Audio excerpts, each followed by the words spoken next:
પરંતુ વાંધો નહીં એનાથી નમો હરિહંસાણમ નમો સિદ્ધાણમ નમો આયર્યાણમ નમો વચ્ચાયાણમ નમો લોહિ સબ સાહુણમ એસો પંચ નમોકારો સબ ભાવ પણાસણો મંગલાણમ ચ સવ્વીસિમ પરમં હવૈ મંગલમ પરમં હવૈ મંગલમ. ઓમ શાંતિ શાંતિ શાંતિ. પ્રમાણ ભગવાન મહાવીર સ્વામીના ચરણ કમળમાં તથા સદગુરુદેવના ચરણ કમળમાં ઉપકારી સર્વ સંત સતીજીના ચરણ કમળમાં આપણા સૌના ભાવપૂર્વક અવિરામ કોટી કોટી વંદન. જય જિનેન્દ્ર.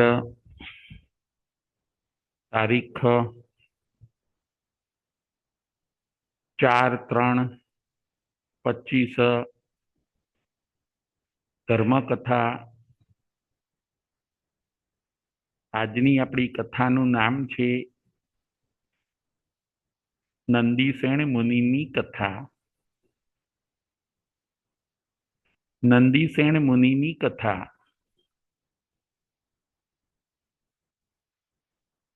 નંદીસેન મુનિ કોણ હોય છે? એ પોતે શું કરે છે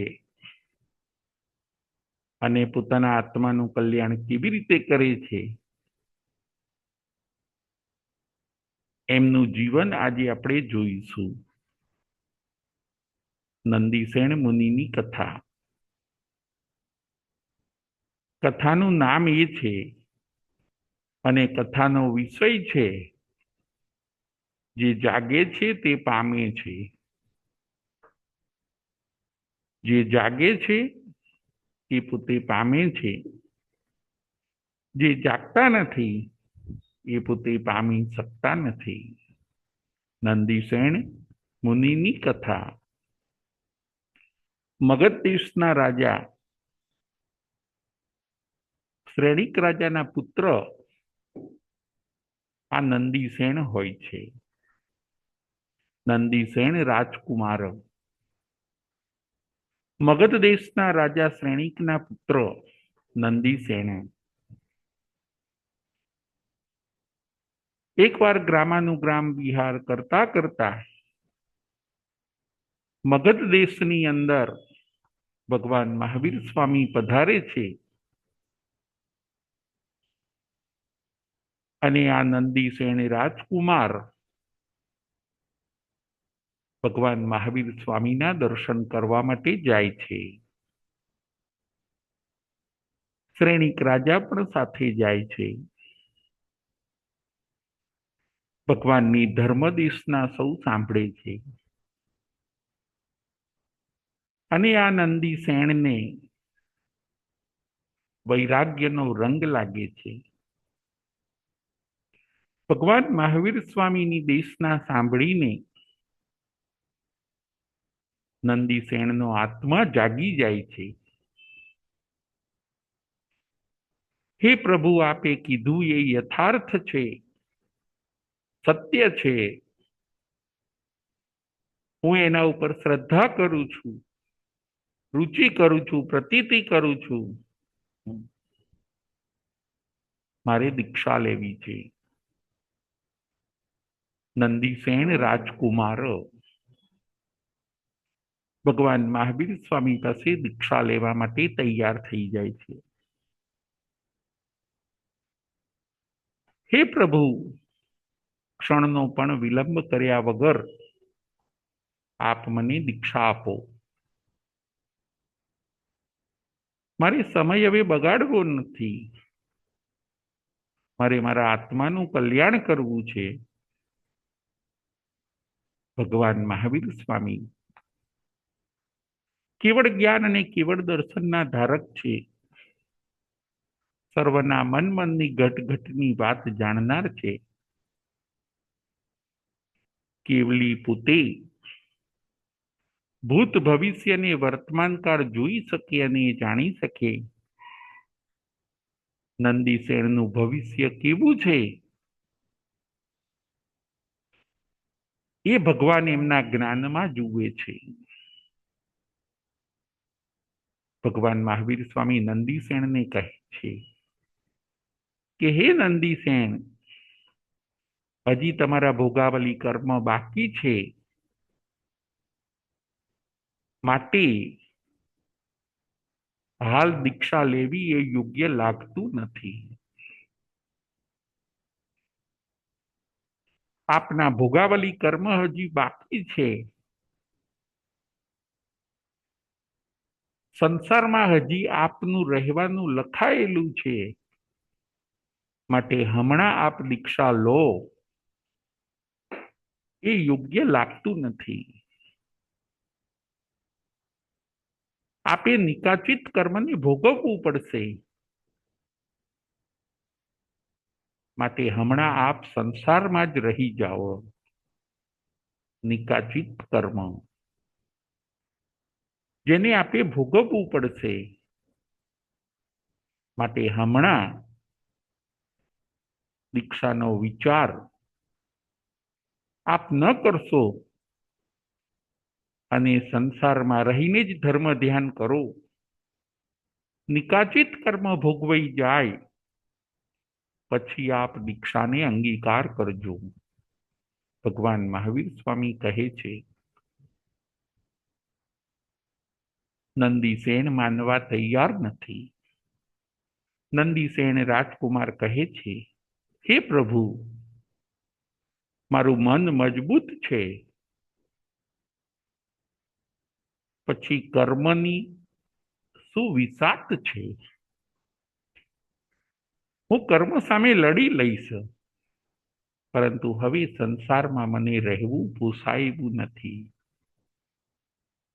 ભોગાવલી કર્મ જે ભોગવવું જ પડે. નિકાચિત કર્મ એટલે શું? આપણને એવો પ્રશ્ન પણ થાય. નિકાચિત કર્મ એટલે એ કર્મ ભોગવવું પડે. તપથી એ કર્મની નિર્જરા થતી નથી. એ કર્મને નિકાચિત કર્મ કહેવામાં આવે છે.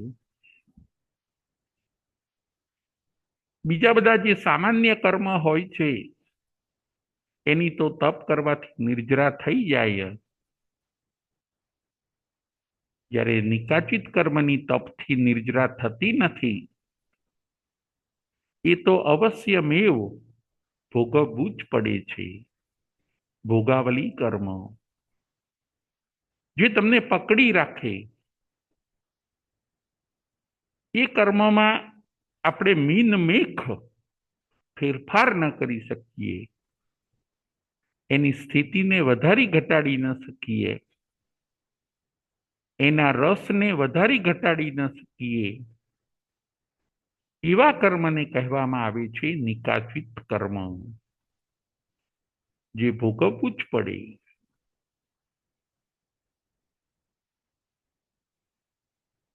જ્યારે ભગવાન નંદીસેનને આ સમજાવે છે કે આ નિકાચિત કર્મ તમારે ભોગવવું પડશે, તમે હમણાં સંસારમાં રહીને ધર્મ કરો. નંદીસેન માનવા તૈયાર નથી. અજ્વેવ ધમ્મમ પરિવજ્જયામો, મારે તો આજે જ પ્રવજ્ઞાને લેવી છે. માતા પિતાની રજા લેવા જાય છે. રસ્તામાં આકાશવાણી થાય છે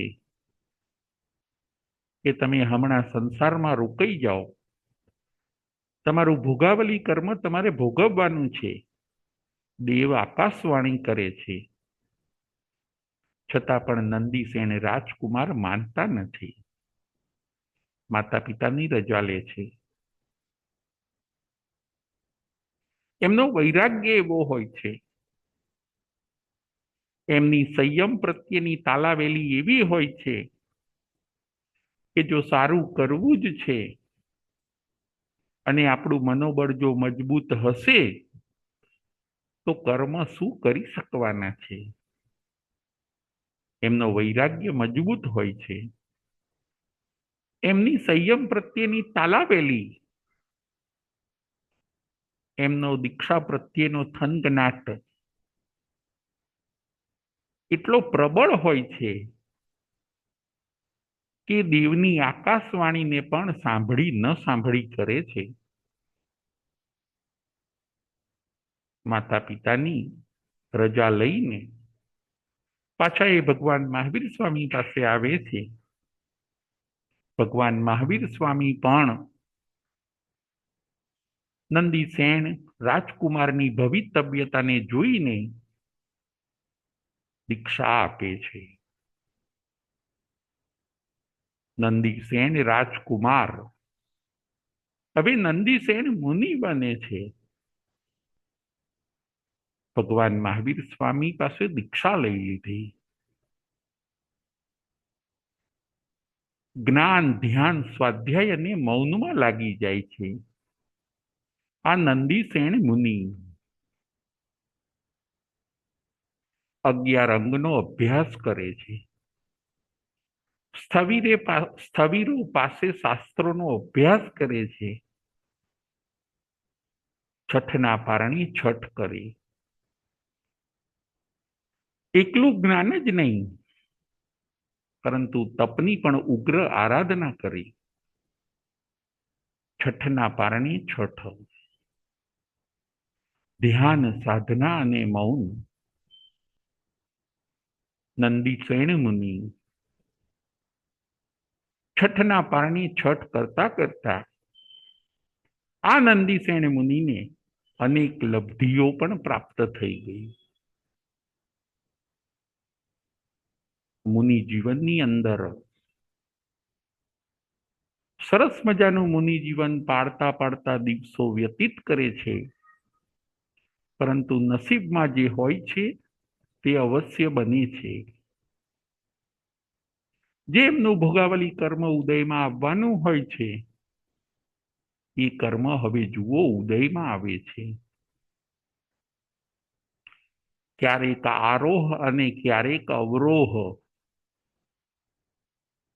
ક્યારેક ઉત્થાન તો ક્યારેક પતન, ક્યારેક સવાર તો ક્યારેક સાંજ,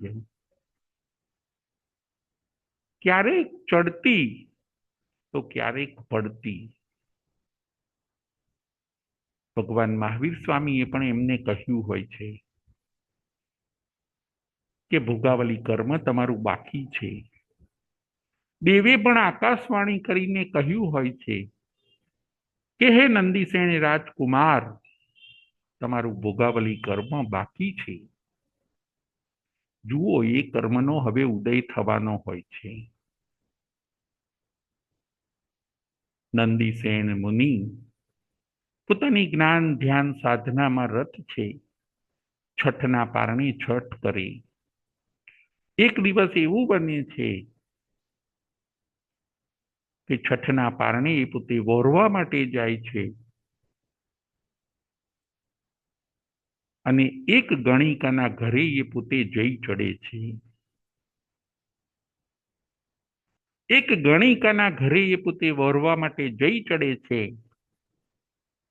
એમને ખ્યાલ નથી કે આ ગણિકાનું ઘર છે. નંદીસેન મુનિને એમ હોય છે કે આ તો કોઈ શ્રેષ્ઠી શ્રીમંત સાહુકારનું ઘર હશે, પણ ગણિકાનું ઘર હશે એવો એમને ખ્યાલ ન આવ્યો.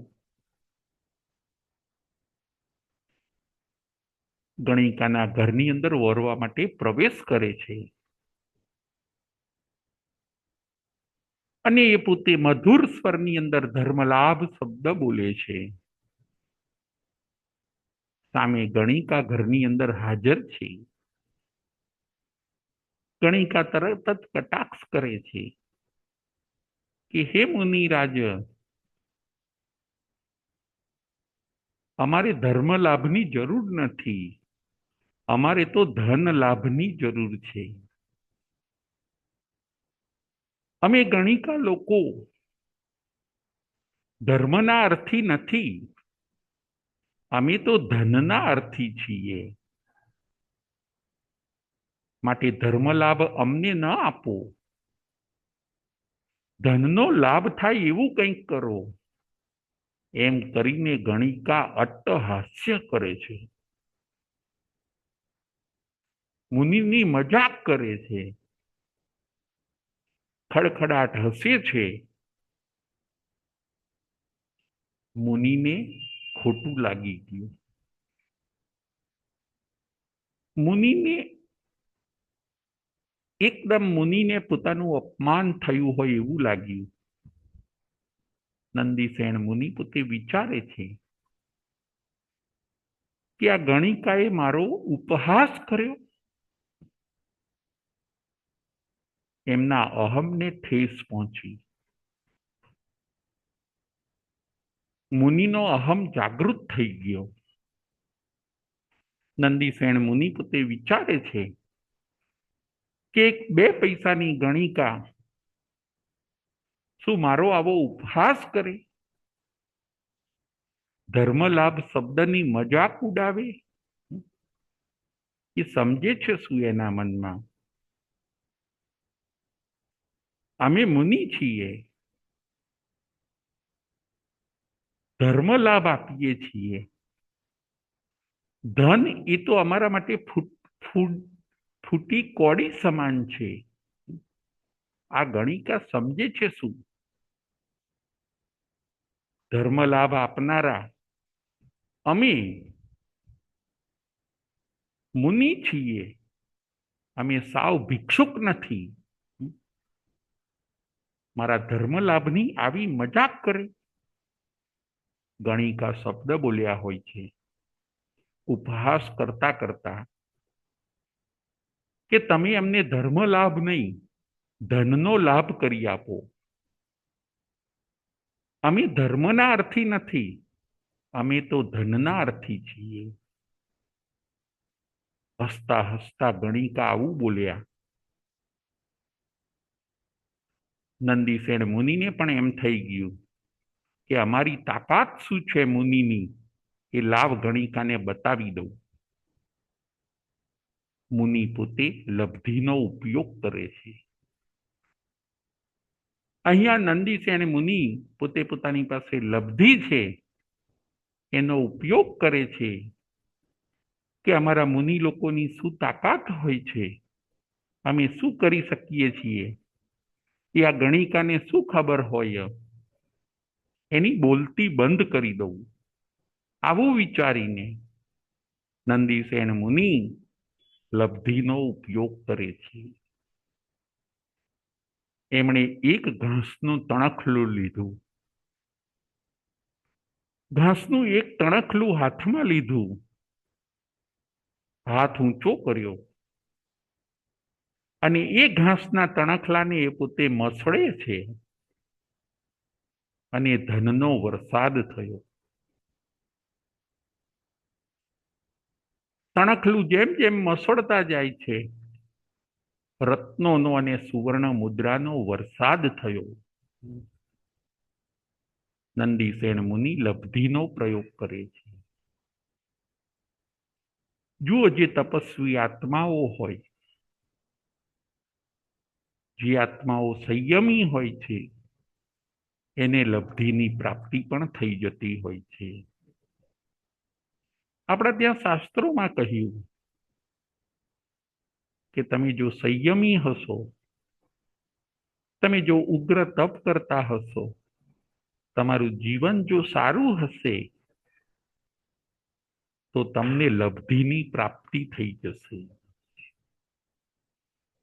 નંદીસેન મુનિને પણ તપ કરતા કરતા લબ્ધિની પ્રાપ્તિ થઈ ગઈ હોય છે. ગણિકાના ઘરે નંદીસેન મુનિએ રત્નોનો વરસાદ કર્યો. ગણિકાની તો બોલતી બંધ થઈ ગઈ. એ તો અવાક થઈ ગઈ કે ખરેખર આ મુનિ કોઈ સામાન્ય નથી, પરંતુ આ મુનિ તો કોઈ મોટી વિભૂતિ લાગે છે. એ બોલતા તો બોલી પણ પછી તો શરમાઈ ગઈ, ગાંગી થઈ ગઈ. એને એમ થઈ ગયું કે ઓહો, આ મુનિ ખૂબ ચમત્કારી છે, સામાન્ય મુનિ નથી. મેં જે એમનો ઉપહાસ કર્યો એનો જવાબ એમણે કેવો જડબા તોડ આપ્યો મને. આવું વિચારવા લાગી.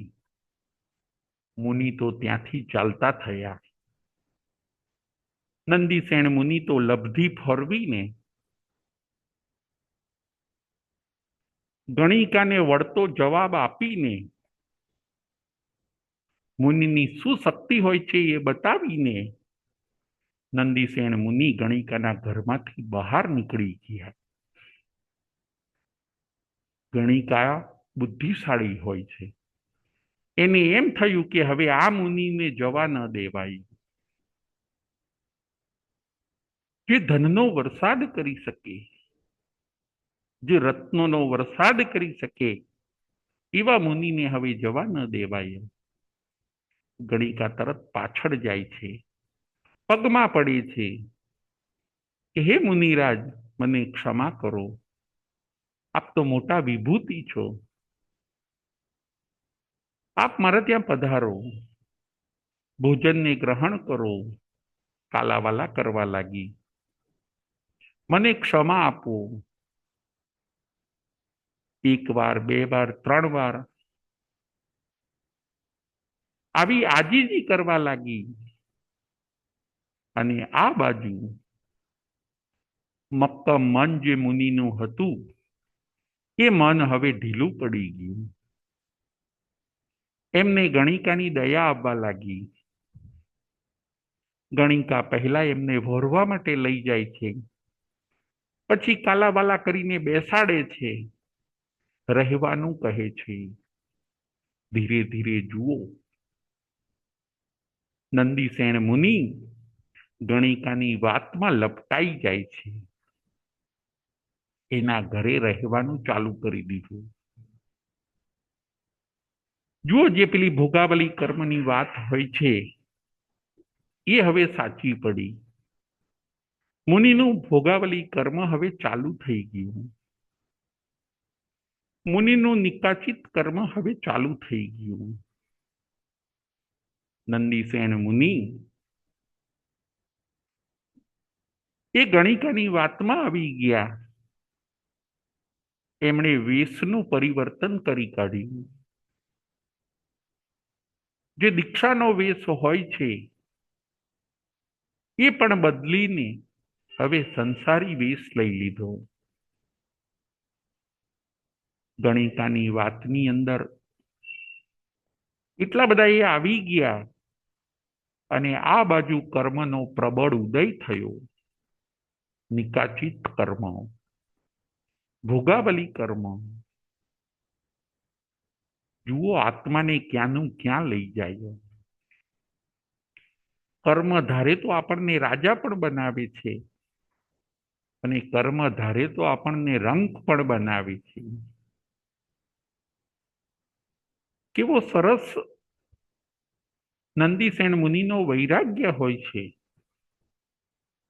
પ્રભુના શ્રી મુખેથી જે દીક્ષિત થયેલા હોય છે એવા દ્રઢ વૈરાગી નંદીસેન મુનિ આજે ગણિકાના ત્યાં રહેવા લાગ્યા. વેશનું પણ પરિવર્તન કરી કાઢ્યું. ગણિકા તો રાજી રાજી છે, કારણ કે ગણિકા ધનની લોલુપી છે. મુનિ પાસે લબ્ધિ છે એટલે ગણિકા એમ વિચારે છે કે મુનિ મારા ત્યાં જેટલો ટાઈમ રહેશે એટલો ટાઈમ મારા ત્યાં ધનનો વરસાદ કરશે, મારા ભંડારો બધા ભરાઈ જશે. નંદીસેન મુનિએ તો ગણિકાના ત્યાં રહેવાનું ચાલુ કરી દીધું. ભલે જીવન બદલાઈ ગયું, પરંતુ હજી નંદીસેન મુનિનું જ્ઞાન અને સમ્યક દર્શન તો તાજા છે. એમને મનથી તો એમ જ છે કે સાચો તો સંયમ છે, સાચો તો ધર્મ છે. મેં જે પરિવર્તન કર્યું છે એ ખોટું કર્યું છે, એ મારી નબળાઈ છે, પરંતુ સાચો તો ધર્મ છે, સાચું તો સંયમ જીવન છે. આવી એમને પાક્કી શ્રદ્ધા હોય છે. નંદીસેન મુનિને એક નિયમ હોય છે કે રોજ 10 જણને પ્રતિબોધ પમાડવાના. ફરીથી નંદીસેન મુનિને એક નિયમ હોય છે કે રોજ 10 જણને પ્રતિબોધ પમાડવાના. હવે નંદીસેન મુનિ રહ્યા નથી. હવે તો એ ગૃહસ્થ થઈ ગયા છે, ગણિકાના ત્યાં રહે છે. છતાં પણ સવારે બહાર ઓટલા ઉપર બેસી જાય, દરેકને જ્ઞાન આપવાનું ચાલુ કરે, 10 જણને પ્રતિબોધ પમાડે. એમની વાત સાંભળવા માટે રસ્તા ઉપરથી પસાર થતા શેઠ, સાહુકારો, શ્રીમંતો, રાજકુમારો આવતા. એમનું જ્ઞાન એવું સોલિડ, એમની શ્રદ્ધા પાકી,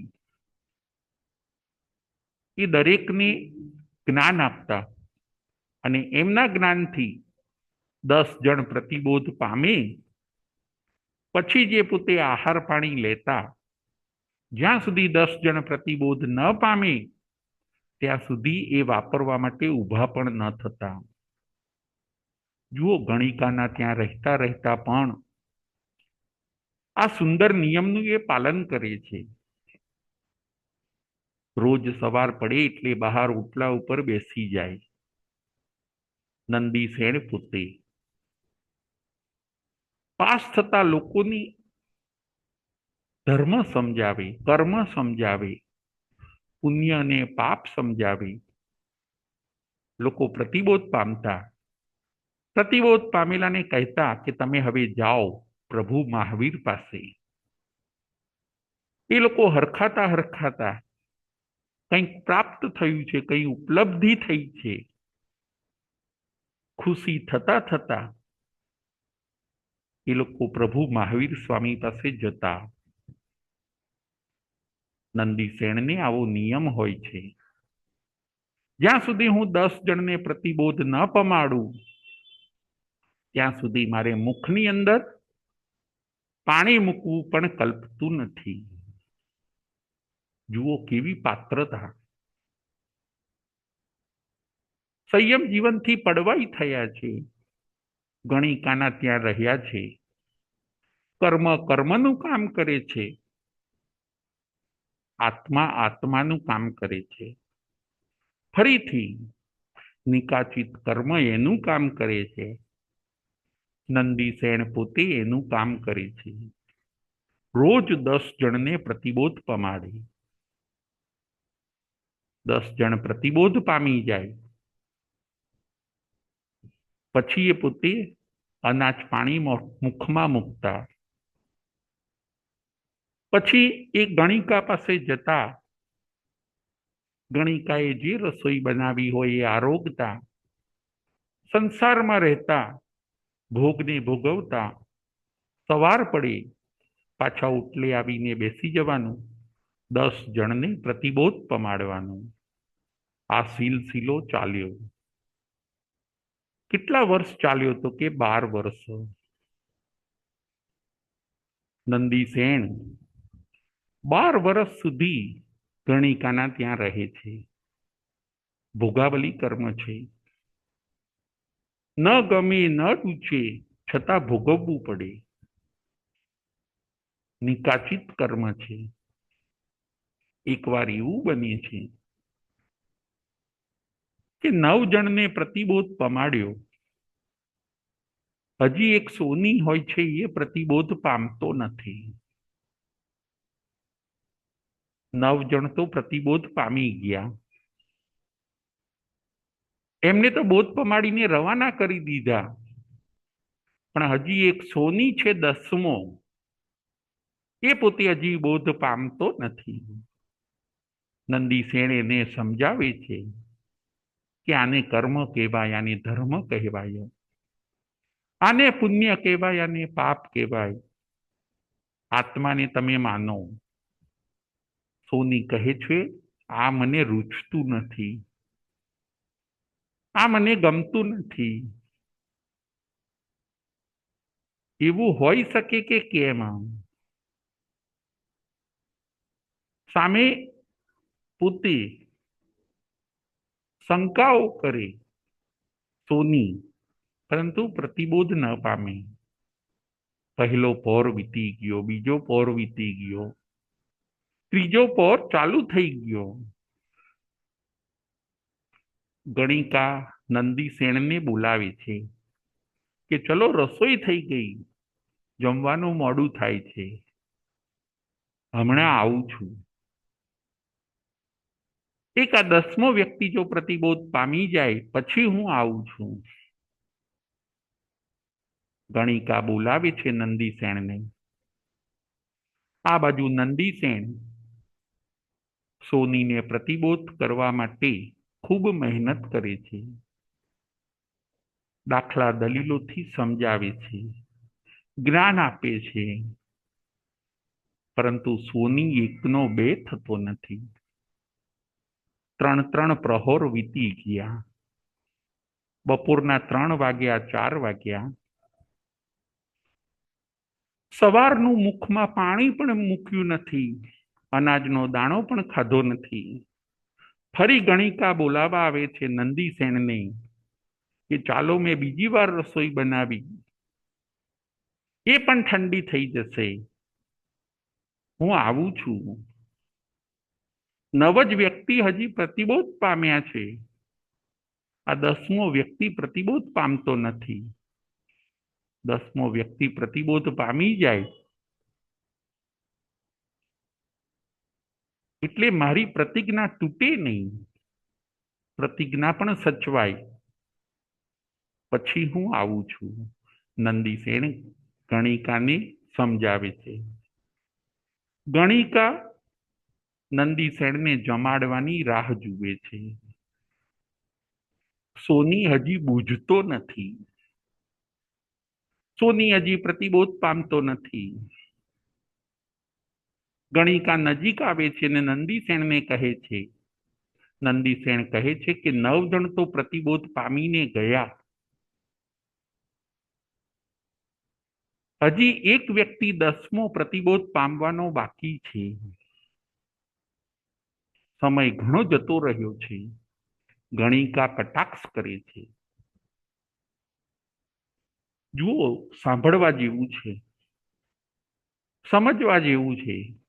ગણિકા કટાક્ષ કરે છે કે 9 જણ તો પ્રતિબોધ પામીને ગયા, 10મા હવે તમે પ્રતિબોધ પામી જાઓ,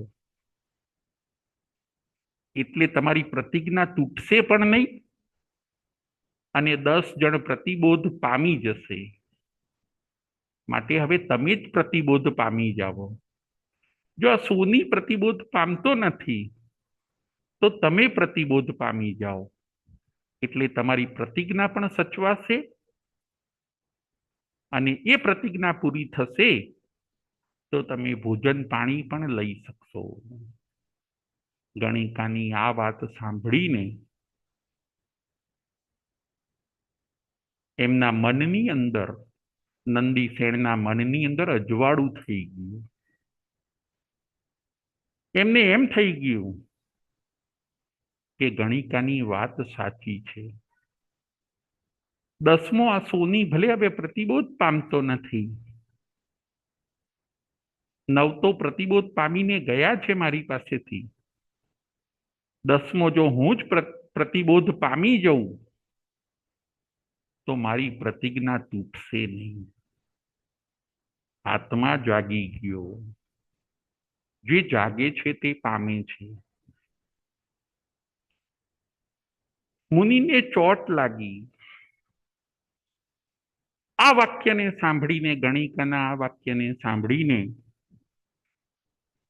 નંદીસેણના આત્માને ચોટ લાગી. એમની સૂતેલી ચેતના જાગૃત થઈ.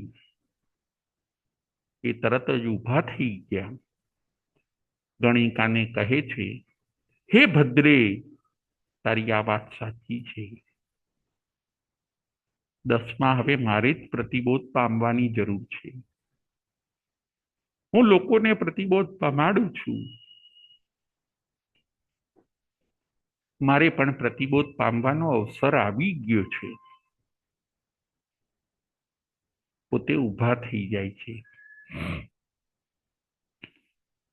ભગવાન મહાવીર સ્વામી પાસે જવા માટે તૈયાર થઈ જાય છે. ગણિકા તરત જ કહે છે, સ્વામીનાથ, આ શું કરો છો તમે? હું તો તમારી મજાક કરતી હતી. નંદીસેન ગણિકાને કહે છે કે તમે તો મારા ગુરુ બની ગયા. તમે તો મને જગાડી દીધો છે. આપની સાથે રહેવાનું જેટલું મારા નસીબમાં હતું એટલું હું રહ્યો. હવે મારું ભોગાવલી કર્મ અહીંયા પૂરું થતું હોય એવું મને લાગે છે. આપ ચિંતા ન કરશો, આપ નારાજ ન થશો. મને હવે મારા આત્માનું કલ્યાણ કરવા દો. આપના વચનોથી હવે મારો સૂતેલો આત્મા જાગી ગયો છે. સ્વામીનાથ, આ શું કરો છો? ગણિકા હવે આજીજી કરે છે, કાલાવાલા કરે છે. પરંતુ જાગેલો નંદીસેનનો આત્મા ખૂબ સાંત્વના અને સમજણ આપે છે ગણિકાને કે આત્માનું કામ હવે કરવાનો મારે અને તમારે સૌને અવસર આવી ગયો છે. તમે પણ ક્યાં સુધી આ ધનના લોલુપી રહેશો? તમે પણ હવે આત્મકલ્યાણ જો કરવું હોય તો ભગવાન મહાવીરે ચિંધેલા રાહે આવી જાઓ. ગણિકા પણ બુદ્ધિશાળી અને વિચક્ષણ હોય છે.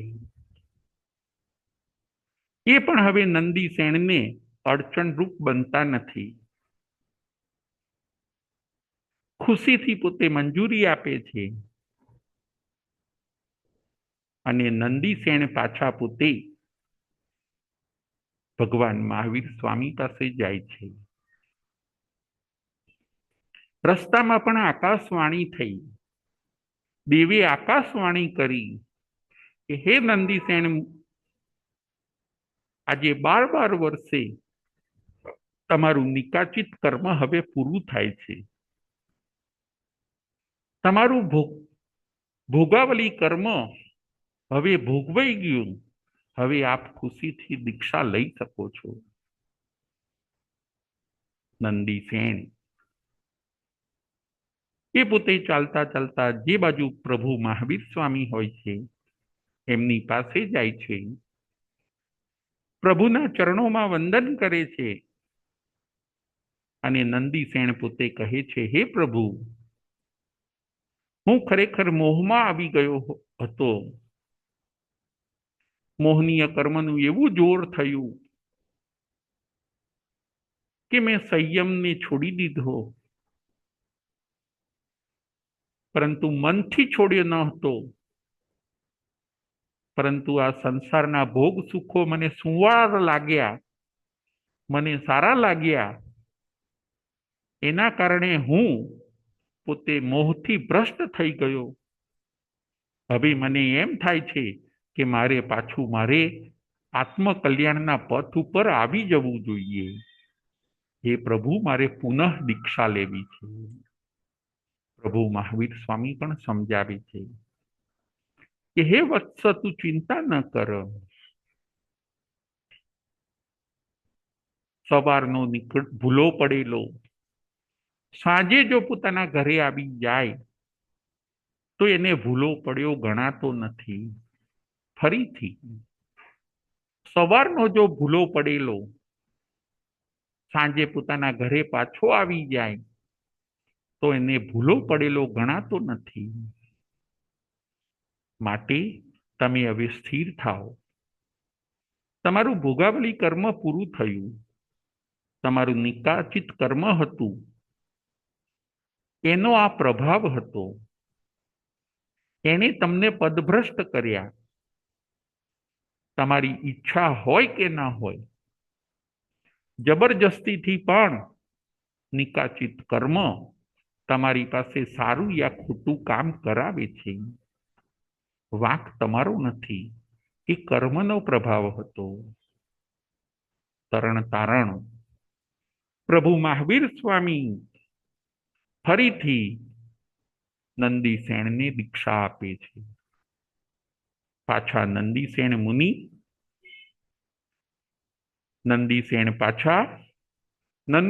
મુનિ બને છે. તપ જપની અંદર લાગી જાય છે. ધ્યાન સાધના અને મૌનમાં લાગી જાય છે. જે જાગે છે તે પામે છે. નંદીસેણ મુનિનું દૃષ્ટાંત. નંદીસેણ મુનિનું દૃષ્ટાંત એ કહે છે કે આપણે પણ જાગવાનું છે.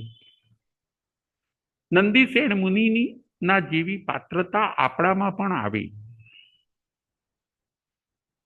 પડી જવું એ ગુનો નથી. પતન તો થાય. પતન ઘણીવાર સ્વાભાવિક છે. પતન થવું એ ઘણીવાર કર્મનો ઉદય છે. પડી જવું એ ગુનો નથી, પરંતુ પડ્યા પછી ઊભા ન થવું એ ગુનો છે. નંદીસેણ મુનિ પડી તો ગયા, પણ પાછા ઊભા થઈ ગયા. જે જાગે છે એ પામે છે. જે સૂઈ રહે છે એ ખોવે છે. જો જાગત है सो पावत है, जो सोवत है वो खोवत है. આ અવસર છે જાગવાનું. આપણે જાગૃત થયા કે નહીં? આપણે આપણી જાતને ઢંઢોળવાની છે કે આપણે જાગૃત થયા કે નહીં. આપણે આત્મકલ્યાણના પથ ઉપર ચાલીએ છીએ કે નહીં.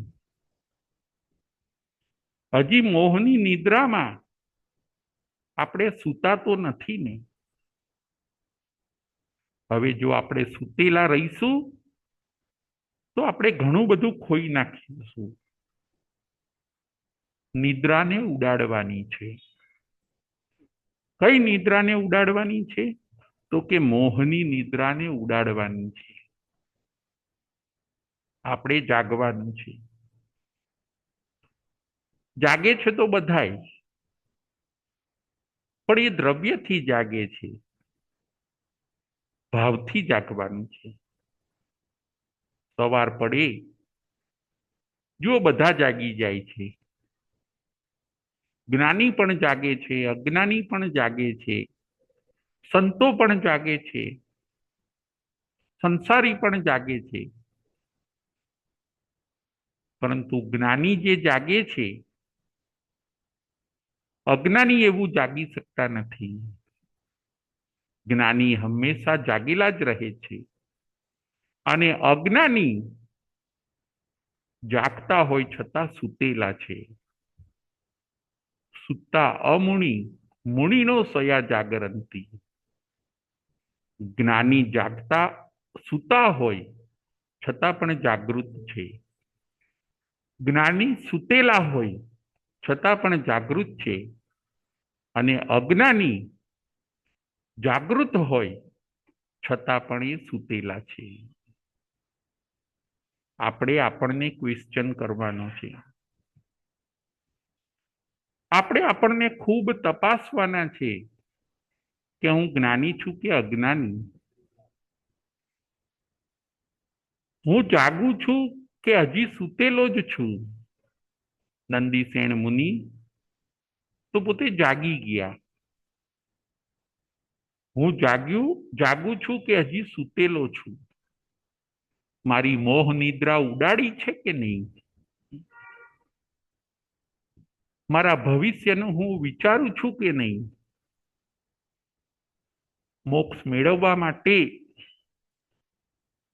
મેં પુરુષાર્થ ચાલુ કરી દીધો છે કે નહીં? આપણે આપણી જાતને ઢંઢોળવાની છે. જે જાગે છે તે પામે છે. આ મનુષ્ય જન્મ એ સવાર છે. જેમ સવાર પડે અને બધા જાગે, એમ આ મનુષ્ય જન્મ જે આપણને મળ્યો છે, સાથે સાથે જે બીજા બધા સંયોગો મળ્યા છે, આર્ય ક્ષેત્ર, ઉત્તમ કુળ, જૈન ધર્મ, આવું સરોસ પરોઢ ખીલ્યું છે, આવી સરસ સવારની પ્રભા ખીલી છે, એની અંદર આપણે સમયસર જાગી જવાનું છે. આપણે જાગ્યા છીએ કે કેમ? જે 5 વસ્તુ કરે છે એ જાગેલા છે એમ કહી શકાય. જે 5 વસ્તુ કરે છે એ જાગેલા છે એમ કહી શકાય. કઈ 5 વસ્તુ? જે સામાયિક કરે છે. નંબર 1, જે સામાયિક કરે છે એ જાગેલા છે. જે સવારે, બપોરે, સાંજે જ્યારે જ્યારે ટાઈમ મળે ત્યારે સામાયિક કરે છે એ જાગેલા છે. નંબર 1, જે સામાયિક કરે એ જાગેલા છે. નંબર 2, જે પ્રતિક્રમણ કરે એ જાગેલા છે. નંબર 3, જે દાન કરે છે એ જાગેલા છે. નંબર 4, જે સેવા કરે છે એ જાગેલા છે. અને નંબર 5, જે તપ કરે છે એ જાગેલા છે. ફરીથી, જેના જીવનમાં આ 5 વસ્તુ છે એ લોકો જાગેલા છે. કઈ કઈ 5 વસ્તુ? તો નંબર 1, જે સામાયિક કરે છે એ જાગેલા છે. જે પ્રતિક્રમણ કરે છે એ જાગેલા છે. નંબર 3, જે દાન કરે છે એ જાગેલા છે. નંબર 4, જે સેવા કરે છે, માતા પિતાની, ગરીબોની, સંત સતીજીની, સાધર્મિકોની, સંઘની જે સેવા કરે છે એ જાગેલા છે. અને નંબર 5, જે તપ કરે છે એ જાગેલા છે. જે આ 5 કરતા નથી એ લોકો હજી સૂતેલા છે. જે સામાયિક કરતા નથી, પ્રતિક્રમણ કરતા નથી,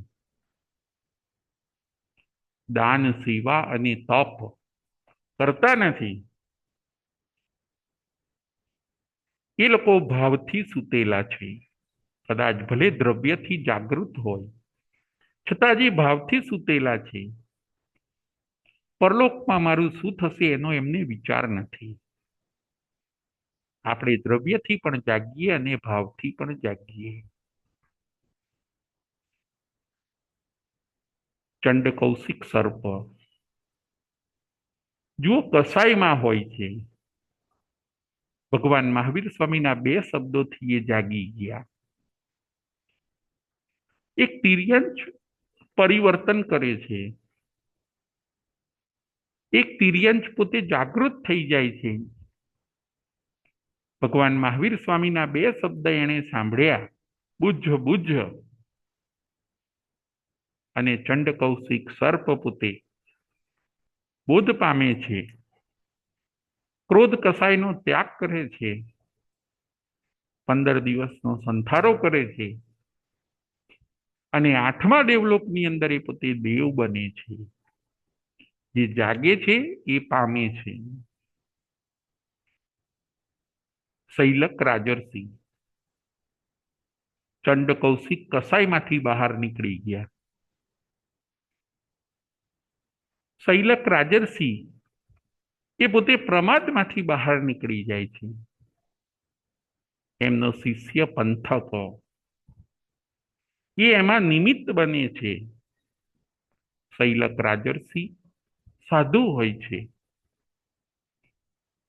ખૂબ પ્રમાદમાં આવી ગયા હોય છે, પ્રતિક્રમણ પણ પોતે ન કરે, પંથક એમની સેવામાં હોય છે. નાનકડું એવું નિમિત્ત મળી ગયું. શૈલક રાજર્ષિએ પ્રમાદ છોડી દીધો, પાછા આત્મકલ્યાણના માર્ગે આવી ગયા. શૈલક રાજર્ષિ પણ જાગૃત થયા, ચંડ કૌશિક પણ જાગૃત થયા. જે જાગે છે એ પામે છે. આજની આપણી કથા હોય છે નંદીસેન મુનિની કથા. નંદીસેન મુનિના જીવનની અંદર કેવા આરોહ અને અવરોહ આવ્યા. એકવાર જાગ્યા પોતે, વળી પાછા પડ્યા, ગણિકાના ત્યાં રહે છે, વળી પાછો આત્મા જાગી ગયો અને વળી પાછા એ આત્મકલ્યાણના માર્ગે આગળ વધી ગયા. આપણે પણ જાગવાનું છે. એ નંદીસેન મુનિએ જાગૃત બનીને પાછા ઘોર તપની અંદર એ લાગી જાય છે. ધ્યાન, સાધના અને મૌન કરતા કરતા એ નંદીસેન મુનિએ ઘણા બધા કર્મનો ક્ષય કરીને પોતાના આત્માનું કલ્યાણ કર્યું. આ દ્રષ્ટાંત સાંભળીને આપણે એ પ્રેરણા લેવાની છે કે કદાચ કોઈક વાર આપણાથી ધર્મ છૂટી જાય તો આપણે પણ ધર્મને પકડી લેવાનો છે. જેમ નંદીસેન મુનિથી ધર્મ છૂટી ગયો, નિકાચિત કર્મનો એવો પ્રભાવ થયો કે ધર્મ છૂટી ગયો. વળી પણ જ્યારે કર્મનો ઉદય મંદ થયો, પાછો એમણે ધર્મને પકડી લીધો. ઘણી વાર આપણે એવી મેન્ટાલિટી ધરાવીએ, વર્ષી તપ કરતા હોઈએ અને જો વર્ષી તપ છૂટી જાય તો આપણા મનમાં એવી ગ્રંથિ બંધાઈ જાય કે મારે અંતરાય કર્મનો ઉદય છે, વર્ષી તપ થતો જ નથી. મેં 2 વાર ચાલુ કર્યો અને 2 વાર અધૂરો રહ્યો, માટે હવે વર્ષી તપ કરવો જ નથી, એમ કરીને આપણે કેન્સલ કરી દઈએ. ના, એવું ન કરવું જોઈએ. પાછો પુરુષાર્થ કરવો જોઈએ. આ નંદીસેન મુનિએ એવું જ કર્યું. 12 વર્ષ ગણિકાના ત્યાં રહ્યા, દીક્ષા છોડી દીધી. 12 વર્ષ પછી પાછો પુરુષાર્થ ઉપડ્યો અને પાછી દીક્ષા લઈ લીધી અને આત્મકલ્યાણ કર્યું. આપણે ઘણીવાર સામાયિક લઈએ અને પછી કંઈક કામ યાદ આવી જાય, અથવા તો પછી કંઈક ક્યાંય જવાનું બને તો આપણે ઘણીવાર એવી મનથી ગ્રંથિ બાંધી લઈએ કે હું સામાયિક લઉં પછી જ મારે અગત્યનું કામ આવે છે, માટે મારે સામાયિક ન લેવી, ખાલી સંબર કરીને બેસવું, એમ કરીને સારી વસ્તુને આપણે આપણા જીવનમાંથી કેન્સલ કરી દઈએ છીએ. આ આપણી બહુ મોટી ભૂલ છે. ગમે તેવું સારું કામ આવે, પરંતુ સામાયિક છે, વર્ષી તપ છે, ઉપવાસની આરાધના છે, એકવાર કદાચ છોડવું પડે કે તૂટી જાય એટલે પાછું એ તૂટી જશે એ ભયમાં આપણે એને કાયમ માટે મૂકી ન દેવું જોઈએ. કદાચ એકવાર વર્ષી તપ તૂટી ગયો આપણાથી તો બીજી વાર હું ઉપાડીશ તો પણ એવું થશે, માંદગી આવી જશે, ઘરનું કામ આવશે, થશે નહીં. આવું બધું વિચારીને આપણે સારી વસ્તુને છોડી ન દેવી જોઈએ. પડી જવું એ ગુનો નથી, પરંતુ મૂકી દેવું એ ગુનો છે. નંદીસેન મુનિ સંયમ જીવનને જો એકવાર ભલે મૂકી દીધું પણ પાછું એ પોતે પકડી લે છે. આજની આપણી કથાનો વિષય છે નંદીસેન મુનિની કથા, જે જાગે છે એ પોતે પામે છે. આપણે પણ જાગીએ અને આપણી અંદર પણ નંદીસેન મુનિ જેવી પાત્રતા આવે.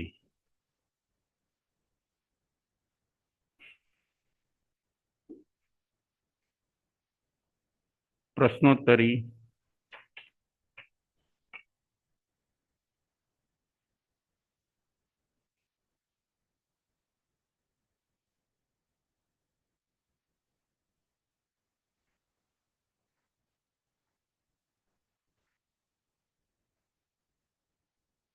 પ્રશ્ન નંબર 1.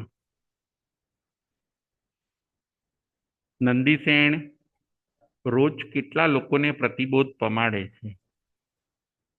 નંદીસેન રોજ કેટલા લોકોને પ્રતિબોધ પમાડે છે?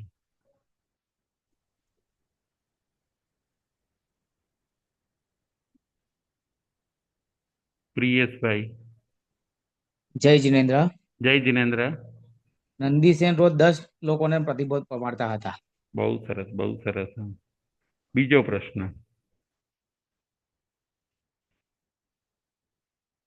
નંદીસેન જેમ જાગૃત બન્યા તેમ બીજા 2 દ્રષ્ટાંત પણ આપણે જોયા કે એ લોકો પણ જાગૃત બન્યા. એ કયા 2 દ્રષ્ટાંત આપણે જોયા? જેમ નંદીસેન મુનિ જાગૃત બન્યા એવી રીતે બીજા પણ આપણે 2 દ્રષ્ટાંત જોયા. બીજા કોણ કોણ જાગૃત બન્યા? પ્રિયેશભાઈ. ચંદ કૌશિક સર્પ અને શૈલક રાજશ્રી. બહુ સરસ, બહુ સરસ. હવે આગળ ત્રીજો પ્રશ્ન. કઈ 5 વસ્તુ આપણામાં હોય તો આપણે જાગૃત છીએ એવું કહી શકાય? કઈ 5 વસ્તુ આપણામાં હોય તો આપણે જાગૃત છીએ એવું કહી શકાય? શાહ પૂજા.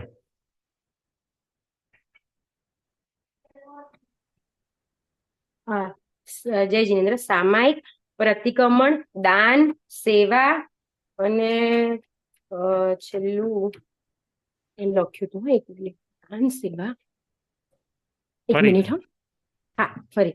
સામાયિક, પ્રતિક્રમણ, દાન, સેવા અને તપ. તપ. બહુ સરસ, બહુ સરસ.